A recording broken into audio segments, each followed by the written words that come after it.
Assalamualaikum warahmatullahi wabarakatuh. Kembali lagi bersama saya. Di sini saya akan menjelaskan tentang pertemuan ke-6 dari mata kuliah Organisasi dan Arsitektur Komputer. Yang dimana di pertemuan ini kita akan membahas lebih jelas dari memori. Seperti pada pertemuan kelima, memori adalah tempat di mana penyimpan data selama dan cukup data diproses ke prosesor. Memori sendiri memiliki macam-macam memori yang dimana dihitung dari tercepat dan paling lambat, seperti dalam urutan tercepat ke paling lambat. Yang pertama, yang paling cepat adalah memori register, yang kedua cache memory, yang ketiga main memory, dan yang terakhir sekunder memory, yang dimana memori ini termasuk lambat. Untuk penjelasannya, memori register. Pada pertemuan kemarin kita sudah menjelaskan tentang macam-macam memorinya. Di sini saya akan di pertemuan ke-6 ini saya akan menjelaskan tentang jenis-jenisnya.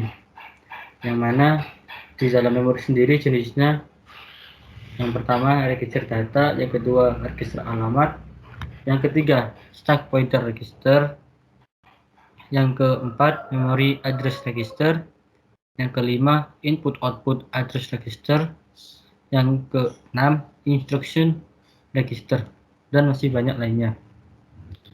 Dan untuk cache memory, yaitu cache memory yang terdapat pada internal prosesor, cache memory yang terdapat di luar prosesor. Jadi cache memory itu dibagi menjadi dua, yaitu cache internal dan cache eksternal. Cache memory eksternal. Yang ketiga, main memory. Di sini RAM kemarin sudah saya jelaskan tentang pengertiannya. RAM memiliki singkatan random access memory. Dan untuk macam-macamnya, yang pertama SRAM atau static RAM, yang kedua NV RAM atau non volatile RAM, yang ketiga dynamic RAM atau DRAM. Di dalam DRAM ini ada juga pembagian dalam DRAM-nya. Yang pertama EDORAM atau Extended Data Out DRAM. Yang kedua SD-RAM atau Synchronous DRAM. Di dalam SD-RAM sendiri ada pembagiannya lagi. Yang pertama DDR SDRAM atau Double Data Rate Synchronous RAM. Yang kedua DDR2. Selanjutnya tentang ROM. ROM jenisnya dibagi beberapa. Yang pertama PROM atau Programmable Read Only Memory, dapat diprogram sekali saja oleh programmer. Yang kedua EPROM, Erasable Programmable ROM atau RPROM, Reprogrammable ROM, yang mana dapat dihapus dengan sinar ultraviolet serta dapat diprogram kembali berulang-ulang. Yang ketiga EEPROM atau Electrically Erasable Programmable ROM, dapat dihapus secara elektronik dan dapat diprogram kembali. Dan yang terakhir memori sekunder.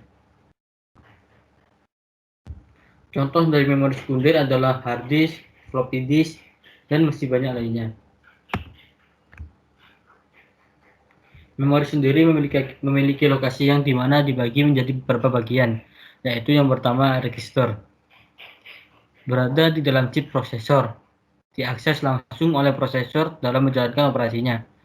Yang ketiga, register digunakan sebagai memori sementara dalam perhitungan maupun pengolahan data dalam prosesor. Yang kedua, memori internal. Memori internal sendiri berada di luar chip prosesor dan pengaksesannya langsung oleh prosesor.